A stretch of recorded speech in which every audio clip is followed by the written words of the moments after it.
Goree, an island of exploitation. For over 400 years, Goree was a marketplace for slaves.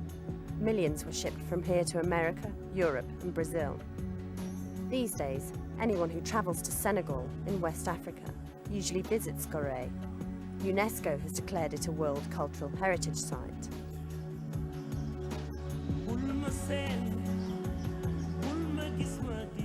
This used to be a slave prison. Today, it's a museum. Empty rooms where local people were once imprisoned. Through this door, they were led to the ships. Today, Goree is back in the headlines, this time as a playground for paedophiles. One day, I met a man who asked me to go to his place.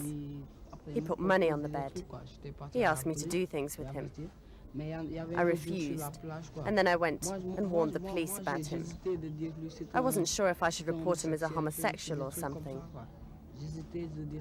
But then I saw him on the beach with a little boy, and he was flirting with us too.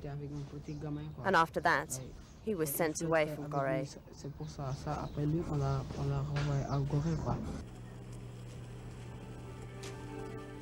Ali was 13 years old then. Boys make the acquaintance of white men as they leave the ferry, which crosses between the capital of Dakar and Goree. Many of the boys have left school, just like Ali. They earn their money as guides to the island. The paedophiles tempt the boys with offers of a meal in a restaurant. Presents then follow.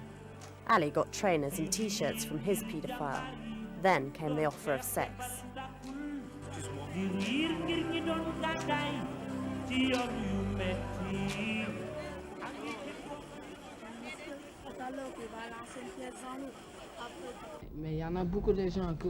There are a lot of people who point the finger at you. If you speak out, the homosexual will go and talk to the police. It's you that's going to get caught. He's got more means than you because he's richer. As far as I'm concerned, there's no law in Senegal. Trying to meet a paedophile face to face, we knocked at this door, filming with a hidden camera. A German man lives here. For years, he's reputedly been living with a Senegalese boy, who's now an adult. But we were told we'd just missed him, and that he wouldn't be back in Goree for 3 months. Serino Mbe is a psychologist in Dakar. Because he criticised paedophiles, he's been attacked by the authorities, who fear a dip in their tourist revenues. When people are in shock, they can't talk. They feel ashamed and guilty. Goree is a landmark of our country, but everyone knows about the paedophiles, and I believe they're going to fight back. But the perversity with which the paedophiles are buying people off and establishing networks leads to enormous feelings of guilt. People have told me they never would believe so-and-so could abuse a child. He licked our genitals. With statements like these from some children, a few paedophiles have been convicted, but too few. This psychologist is running an awareness campaign to help children. He usually meets a wall of silence. An author who wrote an article on paedophilia entitled, "In Goree, Another Form of Slavery," was also heavily criticised. This Institute for Democracy and Cultural Development in Africa is run by a South African who is said to have lived with several of the boys. We tried to meet up with him, again without success, although his secretary told us he was at home. Goree is small, and a camera is immediately noticed.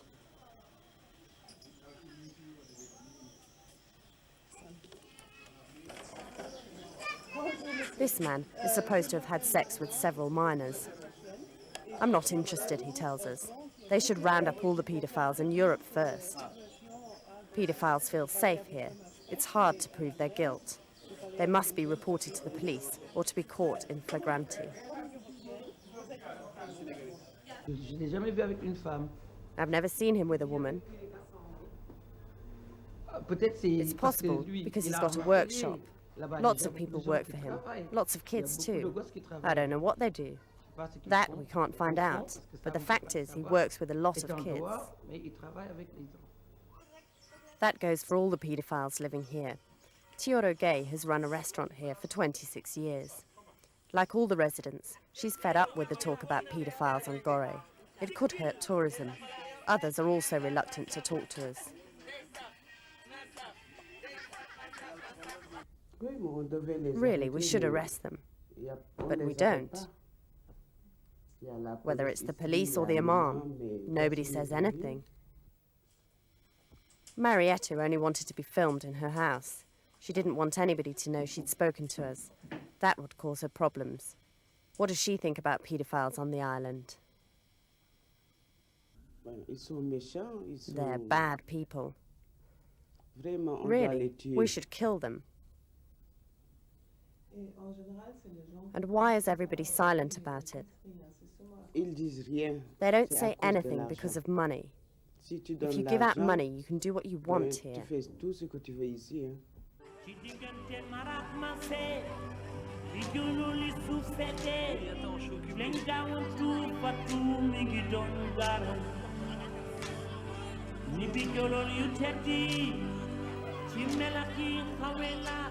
The whites have got what the Senegalese don't have, power and money. So they play the role of a clown, and often that of a lover. The psychologist agrees.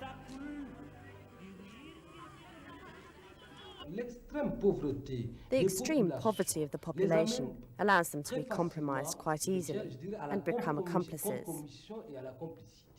The perversity of paedophiles is that they go so far as to buy people and buy their silence, because these people here are in an extremely precarious economic situation, so they cannot talk. You must understand that. Another aspect is that Senegalese law isn't sufficient. A Canadian paedophile was recently condemned and admitted guilt. He was fined 1 million CFA francs. 1 million CFAs is about $3,000 US, but paedophiles could be sent to jail for 10 years. That's the law. Even here in refuges for street kids, many children are forced to have sex. The General Secretary of the Raoul Follereau Foundation in France supported this home. François Lefort came here in 1993. He'd organised seminars in Europe to help street kids. He promised the children here a trip to France, if they had sex with him. Moussa Sow is director of the home. A qualified welder, he trusted the Frenchman until the children started telling him about his sexual advances. He brought a court case against Lefort in France. He introduced himself to me as a crusader against paedophilia. I quickly found out that he was worse than the people he said he was fighting against. That was just a pretext, because in reality he himself was abusing our kids, and there's plenty of proof.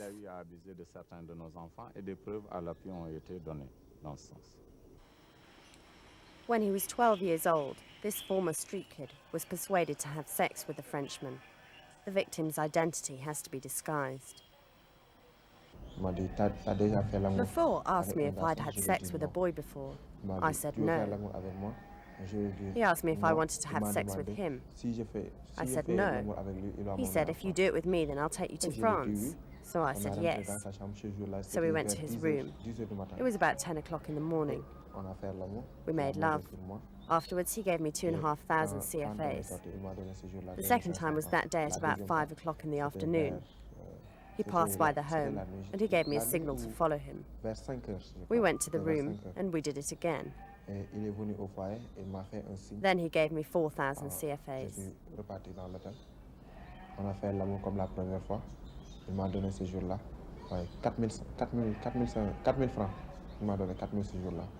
That's about $8 US. Each time they had sex, he was given more money.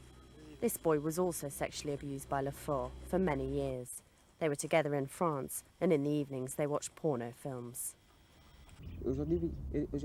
He said he wanted to sleep with me. I asked why. He said, nothing. I just want you to do to me what we saw on the film.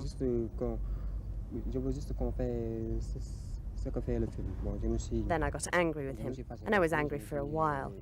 So he said, okay, I won't ask you again, but don't tell Moussa.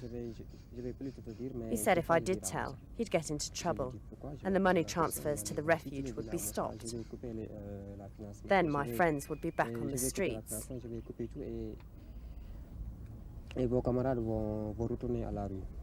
Since the accusations were made against François Lefort, the Follereau Foundation has stopped payments to the home. The Frenchman is still free. Laforce's followers offered the children 2 million CFAs if they dropped their claims against him, but they refused. They'd suffered too much. Those kids feel shame about their bodies. They're suspicious of their teachers. Some of them have nightmares. Some of them even want to go back to the streets. They have a feeling of aggressiveness towards adults. That's why I say this is a threat to society. Ali dreams of leaving Goree one day and becoming a star.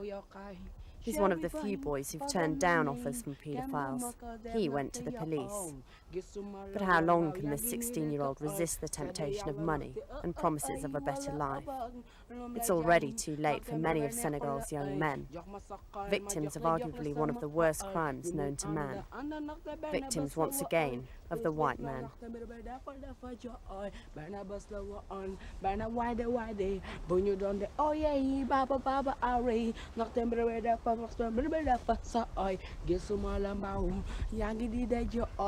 Mangi sa maing wetu ya ay bagay dapan